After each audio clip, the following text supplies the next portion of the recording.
Jai Hind everyone and dear aspirants.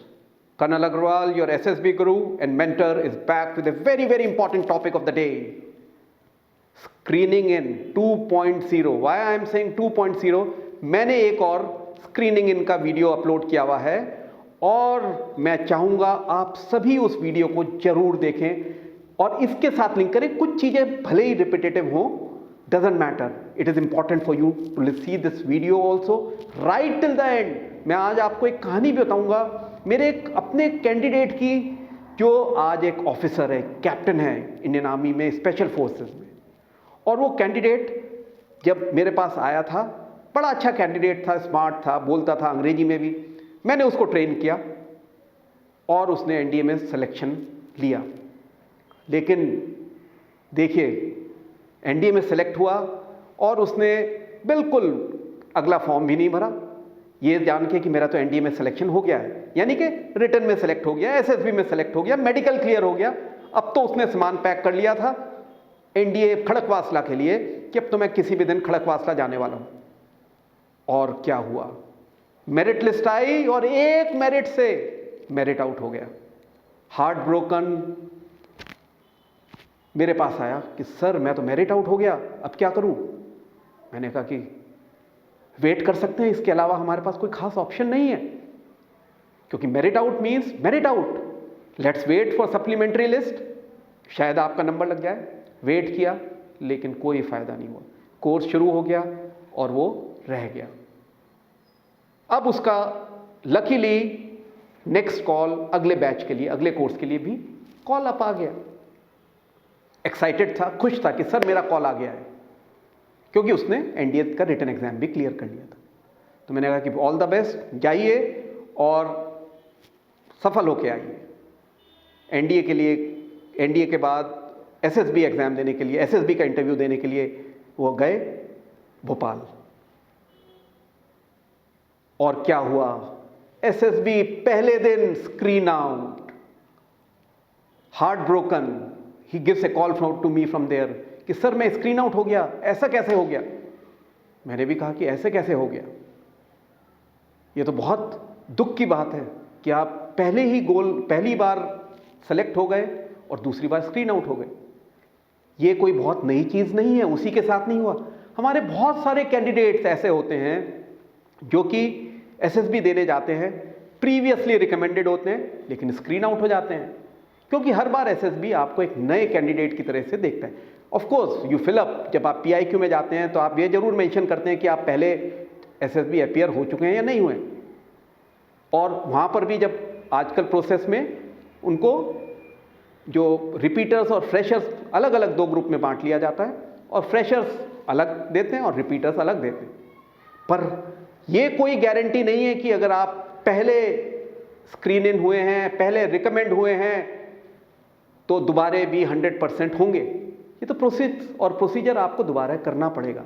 तो इसलिए समझिए कि मैं आज जो बताने वाला हूं आपको प्रोसीजर, मैंने पहले वाले वीडियो में भी बताया है कि जो स्क्रीनिंग का प्रोसीजर है दो हिस्सों में बटा हुआ है।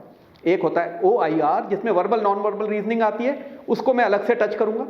दूसरा जो प्रोसीजर होता है PPDT, picture perception and discussion test, बहुत इंपॉर्टेंट प्रोसीजर है। इसको समझिए दोबारे ध्यानपूर्वक। इस प्रोसेस में आपको एक धुंधली पिक्चर दिखाई जाती है, जैसा कि अब आप देखने वाले हैं। इस धुंधली पिक्चर में आपको परसीव करना होता है, आपका अपना नजरिया लेना होता है। परसेप्शन वर्ड तभी आया है। तो ये PPDT एक 3-in-1 टेस्ट होता है, जिसमें पहले आप ये धुंधली पिक्चर जो आपने देखी है ये देखी, उसके बाद आप इस पिक्चर को देखकर एक स्टोरी लिखते हैं। That is the part 1, the story. The part 2 is narration. Narration का मतलब आपने जो स्टोरी लिखी है पूरे ग्रुप के सामने सुनाइए। और तीसरी, ग्रुप डिस्कशन करिए और एक कॉमन स्टोरी बनाइए। है तो सिंपल, पर यही सिंपल प्रोसेस बहुत कॉम्प्लिकेटेड हो जाता है जब वहां पर शोर शराबा होने लगता है और जब वहां पर एक हंगामा हो जाता है डिस्कशन के वक्त, और कैंडिडेट्स को लगता है कि मेरे को तो देखा ही नहीं और मैं स्क्रीन आउट हो गया। तो अभी मैं जब बताने वाला हूं आखिर में, वो आप ध्यान से सुनिएगा कि कैसे शॉर्ट आपका स्क्रीनिंग इन होगा अगर आप ये वीडियो आखिर तक देखेंगे। स्टोरी सभी पॉजिटिव लिखेंगे, नेगेटिव स्टोरी का मतलब ही नहीं है, क्योंकि हमें पता है, हमने पहली वीडियो में भी देखा है। किसी भी सुसाइड क्राइम से रिलेटेड स्टोरी नहीं लिखी, साफ सुथरी अच्छी सी कहानी लिखी 12-15 सेंटेंसेस में, about half A page. Narration बहुत इंपॉर्टेंट है।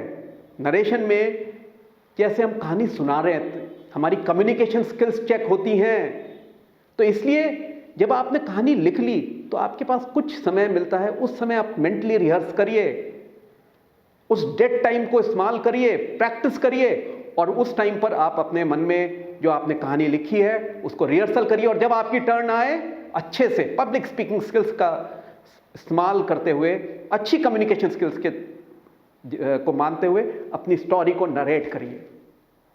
अभी जब पहली दूसरी स्टेज खत्म हो गई तो तीसरी stage, that is the group discussion part.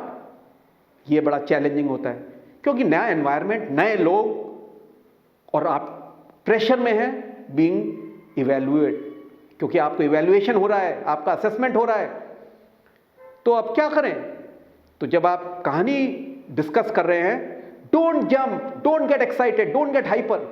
ये गलती बहुत बड़ी करते हैं हम सभी। वहां पे ग्रुप में हम एक दूसरे को टच करते हैं, खड़े हो जाते हैं, कोई बताता है कि एग्रेशन आपको बहुत अच्छा, या खूब चीखना चिल्लाने से आपको जीटीओ या एसेसर होता है उसकी निगाह में आ जाएंगे। नहीं, वो आपके अंदर डिग्निफाइड एक ऑफिसर लाइक क्वालिटीज देख रहा है। So make sure you discuss throughout, you take the lead, but do not create chaos. Remain lively, remain cheerful all throughout, but do not have a poor body language, यानी कि नीचे देखना, पैर shake करना, हाथों को क्रैकलिंग करना, मुंह को जमाई लेना, इस तरह की चीजें नहीं करें। अगर ये करेंगे तो आपकी निगेटिव बॉडी लैंग्वेज असेसमेंट करते वक्त आपका असेसर देख रहा है, वो आपको पता भी नहीं चलेगा, आपको नहीं स्क्रीन इन करेगा। और आजकल तो बहुत ज़्यादा चैलेंजिंग हो गया है क्योंकि आपको मास्क पहनना है, फेस शील्ड पहननी है पैंडेमिक टाइम्स में। पहले ये जरूरत नहीं होती थी, तो आपको उसके साथ प्रैक्टिस करनी चाहिए कि आप मुंह पे मास्क लगाकर या फेस शील्ड के साथ बोल पाते हैं या नहीं बोल पाते हैं। ये करिए, और याद रखिए कि आपका कंसिस्टेंट परफॉर्मेंस रहनी चाहिए। कंसिस्टेंट परफॉर्मेंस का मतलब यह है कि आपने शुरू में लीड लिया, फिर बीच में लिया, फिर आखिर तक बोलते रहे। कंसिस्टेंट, लगातार नहीं बोलना है, बीच में गैप्स देकर, लेकिन कंसिस्टेंट एनर्जी लेवल मेंटेन करना है। ध्यान रखिए कि आप कभी भी बहुत हाइपर एक्टिव या हाइपर एग्रेसिव ना हो। You succeed when others succeed, have a smiling face, help group to make a good story, don't be selfish, and in the end if the assessor asks, is there anyone who would like to narrate the story, raise hand, volunteer, be the one who is confident. अगर आप ये techniques और tricks follow करेंगे तो आप निश्चित तौर पर स्क्रीन इन होंगे और निश्चित तौर पर सेलेक्ट होंगे। मैं आपको आने वाले कुछ एक बड़े इंटरेस्टिंग वीडियोस दिखाऊंगा, बताऊंगा, मैं अपने एक्सपीरियंसेस शेयर करूंगा, बोर्ड के एक्सपीरियंसेस शेयर करूंगा, ब्लैक कैट कमांडोज के अपने एक्सपीरियंसेस शेयर करूंगा, और इंडियन आर्मी के बेहतरीन अनुभव आपसे साझा करूंगा, शेयर करूंगा, जिससे आपको बहुत कुछ सीखने को मिलेगा। पर आप मेरे वीडियोस देखते रहे, एज एकेडमी के चैनल को सब्सक्राइब करें, लाइक करें, शेयर करें, और कोई भी शक सवाल मन में हो तो मुझसे पूछें। आपका एसएसबी गुरु, आपका एसएसबी मेंटर आपको जरूर जवाब देगा। जय हिंद।